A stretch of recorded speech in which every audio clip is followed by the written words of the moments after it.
Well, thanks for staying with us here at France 24. It's time now for for Media Watch, excuse me. And for that, I'm joined by James Creedon. Hi, James. Good evening indeed. How are you? I'm fine, thank you. Now, so you're the one keeping an eye on everything for us, and Nice. today it's about campaign songs.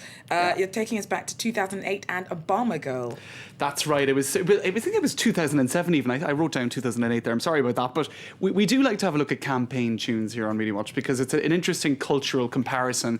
They're a big thing in France, and French candidates seem to, whether they're official campaign tunes or unofficial campaign tunes, benefit from them every election year. Now let's take a quick look at this piece of music. It came out in 2007 in the US, Obama Girls. I'm not sure if you remember it.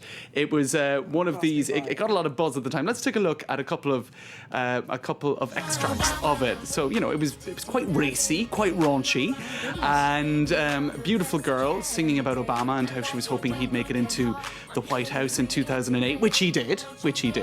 And one might say perhaps a song like that didn't hurt him in any case. It certainly, talks up his sex symbol It seems to be credentials. less about Obama and more about her own credentials. More about her. This is true. A fair point.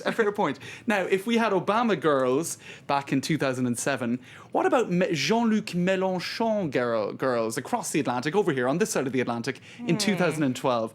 Let's take a look at this. I've tried to subtitle it, but it's kind of difficult to translate some of the rhyming. Let's see what you think. Down, down, tick it down.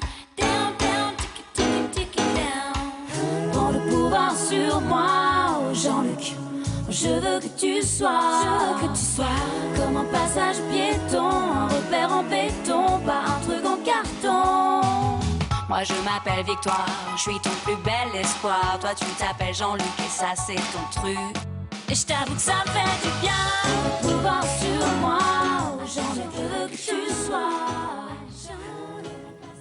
Maybe that's just the little boost every candidate needs. Only for the fact that he's far left, and you have him in Kooples ads, you have him in Dolce & Gabbana posters in her bedroom. I'm not sure the far left candidate wants to be associated with sort of high-end brand names, but in any case he is, and he'll just have to deal with it now because it's been going around the web all day. So let's take a quick look online because a lot of people have been trying to figure out the origins of this particular, who is the Mélenchon girl, and for now it's not that clear. But what a lot of people have been saying on social media, fans of Jean-Luc Mélenchon, who is doing very, very well in the polls, is that this isn't necessarily a song that's going to do him any favours because of what I just said. It's kind of satirical. It's associating with brand names that he wouldn't want to be associated with. But it's funny. It's funny, and I suppose it shows the frivolous nature of the campaign just 2 weeks ahead of the first round of voting. This is the kind of stuff that people are focusing on, not the real issues, it must be said. Who are we to say what the real issues are? Maybe this is one of the real issues.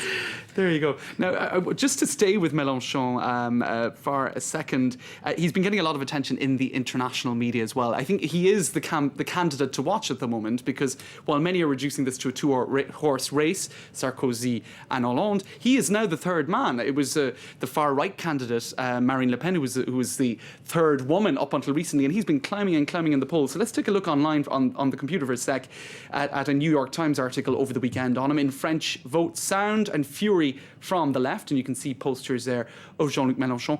And the BBC has been talking about him as well. Hugh Schofield talking about how the hard left is, Mélenchon unites the hard left in the presidential campaign. So the international media is now taking an interest in him.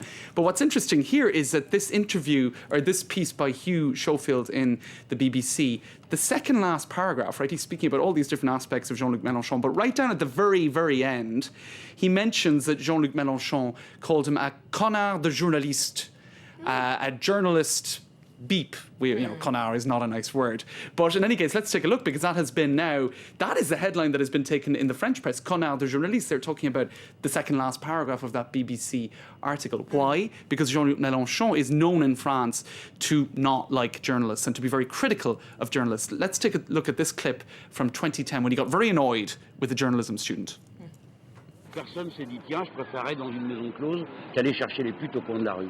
Voilà, j'ai jamais entendu quelqu'un me parler de ça. Sinon, vous et votre sale corporation de voyeuristes et vendeuses de papier. Tu fermes ta petite bouche, tu me parles de politique. Moi, je te parle de médias et de ton métier pourri. Si je veux vous parler du titre du Parisien, petite cervelle. Right. So he that was certainly didn't pull any punches No, there. and he was. The thing is, he was in a discussion with this media, with this journalist student about how the media treat stories. He was saying voter apathy was a big issue. Yet on the front page of Le Parisien this particular day, they were talking about brothels. Should brothels be legalised again? And so it turned into this altercation where he said the whole journalism profession is voyeuristic, and it's lots of negative stuff. Now, before we go, Georgia.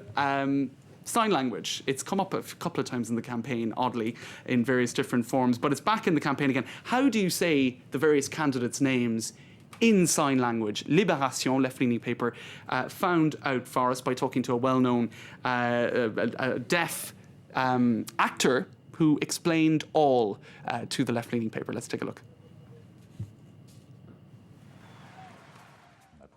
For Nicolas Sarkozy, you either have this sign, a pointed eyebrow like this. The other sign he's given is pointed ears. A third one is with two handguns. That's from his time as Interior Minister. Hollande is the same sign as for the country Holland. Or this sign for the beauty spots on his face. Eva Joly is like that, her glasses. For François Bayrou, it's his big ears. So it's not very politically correct sign language because Sarkozy has pointy ears, Bayrou has big ears. So if you had a debate, between Sarkozy and Bayrou, it would be sort of in sign language, big ears and pointy ears are debating each other. So just as well, sign language is silent because I think if it was being spoken, there would be more controversy surrounding how they choose to identify the various candidates. There's just one last article before we go, Georgia. This, I think you were even talking about it in the bulletin earlier, a book that came out today about the health of French presidents. The Last Taboo, it is called. And indeed, it's creating a certain amount of discussion online.